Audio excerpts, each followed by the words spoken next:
Good afternoon, everyone. First of all, Happy New Year to all of you.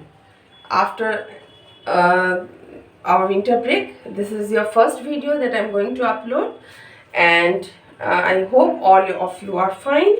And now we are back to our studies. So we are going to do the last chapter, that is chapter 10, that is our rich heritage, building and monuments. A brief description I have given before the winter break, and now we are going to conclude this chapter within two videos. Today I will do the half of the chapter, and in my next video I will discuss about the rest portion.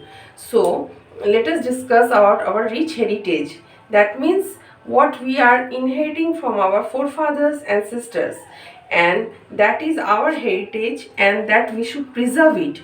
The buildings and the monuments, even sculptures, written or documents, whatever we are getting from our ancestors, forefathers, grandfathers, they are all our heritage, and they are very rich in cultural wise, cultural heritage.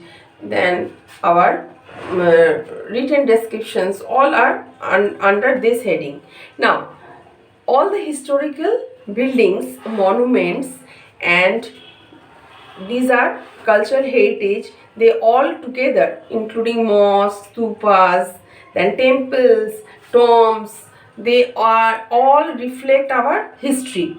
They all tells the previous stories of our past, and we should preserve it. We should preserve it, and we should try to gain knowledge. We should try to acquire knowledge from these buildings, monuments, because they reflect the great and glorious history and glorious past. They describes the glorious past of our ancestors, and what the achievements in field of architecture we have achieved. By seeing the temples, we can understand that how modernized and how advanced the architecture was in that time. When science, we think of science now, we think that science is developed so much, but during those time how science was developed, that the sculptures and the monuments and the buildings reflect those stories. So we will discuss here one by one. The first one is Ashoka's pillar.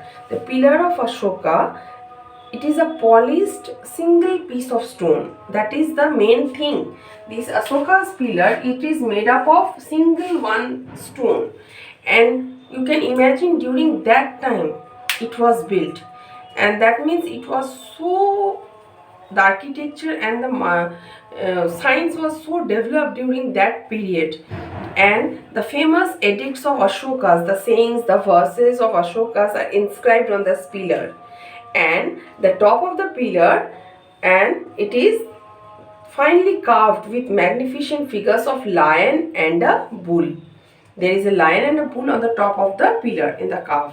In the picture in your book, you can see the Ashoka's pillar, and it is one of the important monuments of our history past, and it reflects our history.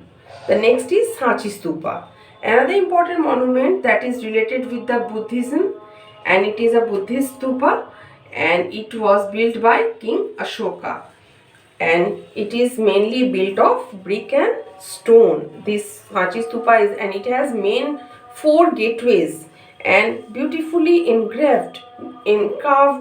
The buildings is encarved, and the gateways are beautifully designed. The next is Qutub Minar. Qutub Minar is in Delhi. It is one of the marvelous monument because it is 240 feet tall, and it has 5 stories. Stage by stage it has 5 stories, and it was started by Qutbuddin Aibak, and it was completed by Iltutmish. This building monument was completed by Iltutmish, and it was built in honor of the Sufi saint Qutbuddin Bakhtiyar Kaki. This Qutub Minar was completed by Iltutmish, and it was built for in honor of Sufi saint Qutbuddin Bakhtiyar Kaki. The next is Red Fort and Jama Masjid. These two are also important buildings which reflects the Indian history. The Red Fort and Jama Masjid both are in Delhi, and the architecture built by Mughal king Shah Jahan. Both were built by Mughal king Shah Jahan. Jama Masjid has the capacity to hold 25,000 devotees at a time in its courtyard. So you can imagine the courtyard is so big, and the Red Fort is built of red sandstone. It is built up of red sandstone, and it is also known as Lal Killa, as because the red sandstone building is of red sandstone, that's why its name is Lal Killa, and it is situated on the bank of river Yamuna. And inside this red fort, within this red fort, we can find splendid gardens are there, palaces are there, mosques are there, and every year the flag hoisting is done here on 15th of August. Here our Prime Minister hoists national flag from Red Fort. The next is Agra Fort.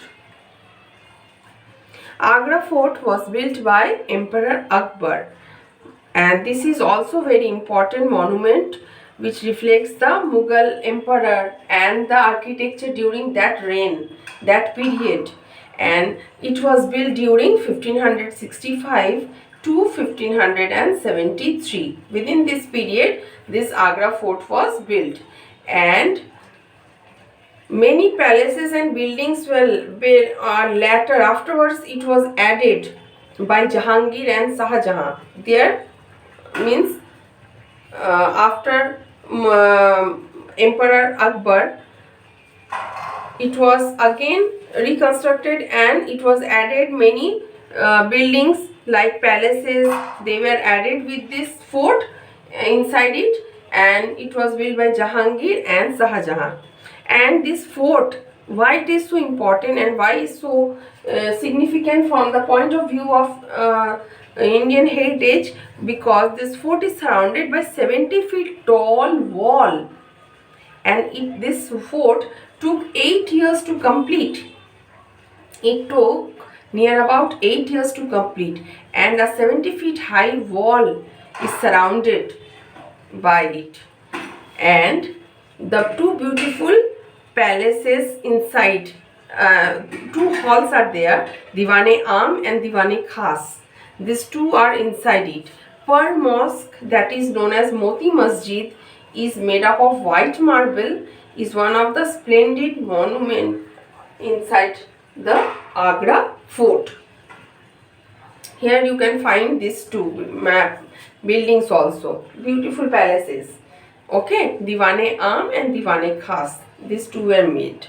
The next one is Taj Mahal. It is the seventh wonder of the world. You know, it is so beautiful and marvelous architecture that engraved on the white marble. It is made up of white marble, and it was built by Mughal king Shah Jahan, Mughal emperor Shah Jahan, and it is a mausoleum. He built this mausoleum for his wife Mumtaz Mahal. After his death, he built this, and it has a central dome in between and the four small domes on the four sides, on the four corners, that are richly engraved. There are architecture, you can see the carvings on the white marble, and it is totally pure, made up of pure white marble, and it looks very beautiful on a moonlight. If you are seeing this one on a full moon day, the Taj Mahal looks very beautiful, and it is situated on the bank of river Yamuna. This Taj Mahal is also situated on the bank of river Yamuna, and there is a beautiful frontal garden in front. There is a beautiful garden with a fountain in between, and there are channels also, and whole structure was built with pure marble, and it is considered as one of the seventh wonder of the world, as I told you. So today I discussed moreover these points, these monuments and buildings. In the next class I am going to discuss about the rest monuments and buildings of our country. Okay, thank you children.